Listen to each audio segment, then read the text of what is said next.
कर मेरे दिल का ताज, हम तरसते। मुंबई के पाली हिल का बंगला नंबर 48 जो महान फिल्मकार गुरुदत्त के सपनों का घर था। प्यासा, कागज के फूल, साहब बीबी और गुलाम, 14वीं का चांद, मिस्टर एंड मिसेस 55, आर पार जैसी लीजेंड फिल्म बनाने वाले गुरुदत्त और गीता दत्त का वो आलीशान बंगला जिसने गुरुदत्त और गीता दत्त की शादीशुदा जिंदगी को बर्बाद करने में कोई कसर नहीं छोड़ी। आज बात करेंगे उसी बंगला नंबर 48 की, जिसे गुरुदत्त ने अपने हाथों से संवारा और अपने हाथों से ही जमींदोज कर डाला।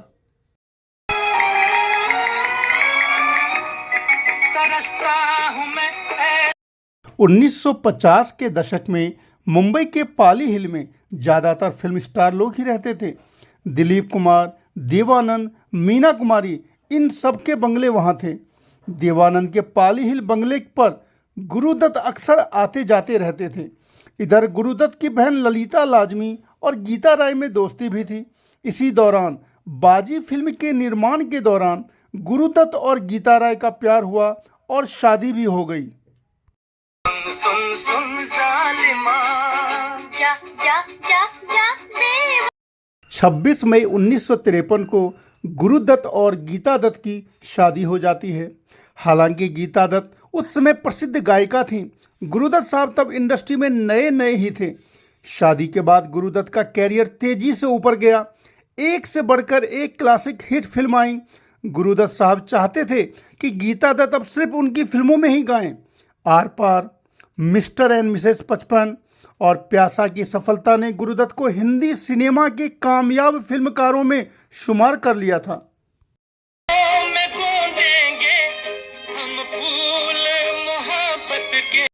एक दिन गुरुदत्त ने अखबार में विज्ञापन देखा कि पाली हिल में एक पुराना बंगला बिकाऊ है। उन्होंने इसे 1 लाख रुपए में खरीद लिया।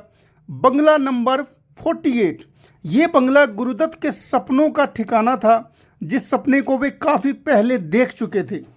ये बंगला करीब 3 बीघे में फैला हुआ था, घने पेड़ों और बगीचों से घिरा हुआ। ये देवानंद के बंगले से बड़ा बंगला था। गुरुदत्त और गीता दत्त ने इसे रेनोवेट करने में कोई कसर नहीं छोड़ी। कश्मीर से फर्नीचर की लकड़ी आई, लंदन से कालीन और बाथरूम के लिए इटालियन मार्बल मंगवाए गए। मलाल था, कल तक हमारा ना पूछ। इस बंगले की सबसे खास बात थी कि सीढ़ियों से पश्चिम की तरफ से समुंदर और सूर्यास्त नजर आता था।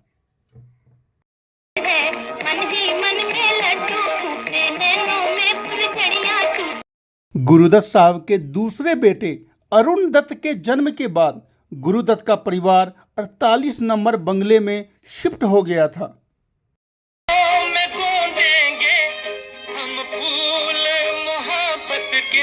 फिल्म इंडस्ट्री में अब समय का समीकरण बदल रहा था।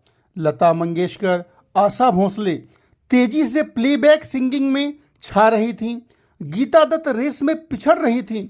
उन्हें महसूस होने लगा था मानो वो गुजरे जमाने की सिंगर हो चुकी हैं।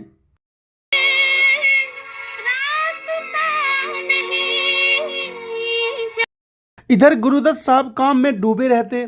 अब उनका खुद का स्टूडियो था और लगातार फिल्म निर्माण चल रहा था। उनके पास गीता दत्त के लिए समय नहीं था। इधर वहीदा रहमान के साथ दोस्ती के किस्से आम हो गए थे। गीता दत्त शक्की स्वभाव की थीं और बेहद पॉजिटिव भी थीं। गुरुदत्त का किसी और एक्ट्रेस के साथ मिलना जुलना, शूटिंग करना गीता दत्त को परेशान करने लगता था। पाली हिल के बंगला नंबर 48 में अब कलह होने लगा था। बात बात पर पति पत्नी झगड़ने लगे थे। झगड़े बढ़ते जा रहे थे। अकेलेपन से ज़्यादा स्टारडम खोने के एहसास ने गीता दत्त को घेर लिया था।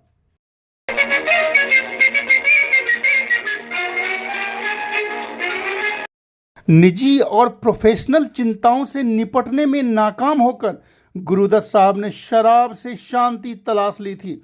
इधर अपने रिश्ते सुधारने के लिए गुरुदत्त ने अपनी पत्नी को बतौर हीरोइन बनाकर एक बड़ी फिल्म गौरी का भी निर्माण कर डाला।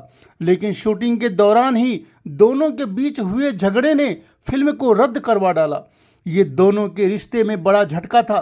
तनाव में गीता दत्त अंधविश्वासी होती गईं। अपने खराब रिश्ते के लिए उन्होंने बंगले को दोष देना शुरू कर दिया। वो ये यकीन करने लगीं कि बंगला नंबर 48 के कारण ही उनके वैवाहिक जीवन में बाधा आई है। गीता दत्त मानने लगी थीं कि बंगला भूता है। घर के लॉन में एक पेड़ था और वो कहती थी कि उस पेड़ पर भूत रहता है जो उनकी शादी को बर्बाद कर रहा है। वो बार बार गुरुदत्त से कहती थी कि इस बंगले को छोड़कर कहीं और चलेंगे।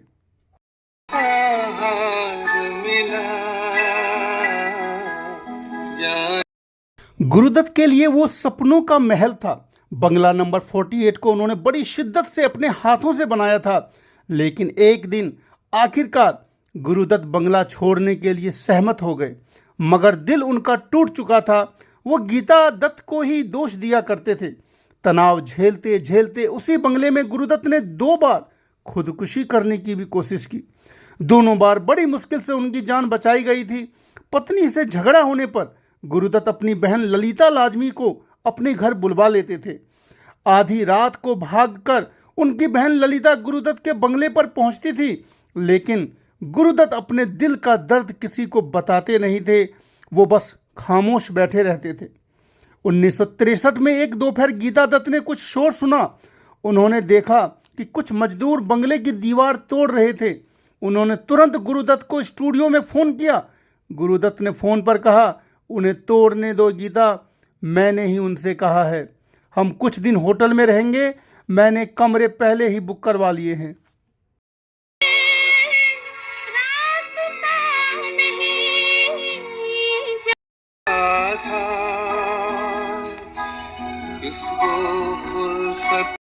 गीता दत्त और उनके बच्चों ने सोचा था कि गुरुदत्त शायद कुछ कंस्ट्रक्शन का काम करवाएंगे और पूरा होते ही वो सब वापस इसी बंगले में आ जाएंगे। गुरुदत्त ने ये सब इतनी बेफिक्री से बोला जैसे किसी फिल्म की शूटिंग पूरी हो जाने के बाद उसके सेट को गिराया जा रहा हो। कुछ ही दिनों में बंगला नंबर 48 जमींदोज कर दिया गया था। बंगले के मलबे में कमरों की दीवारें थीं। टूटा हुआ नीला संगमरमर था, साथ ही था टूटा हुआ सपना भी। नजरें मिली क्या किसी से। बंगला नंबर 48 के ढहने के बाद गुरुदत्त का जीवन और परिवार की खुशियां भी गुजरते दिन के साथ ढहती चली गई थी।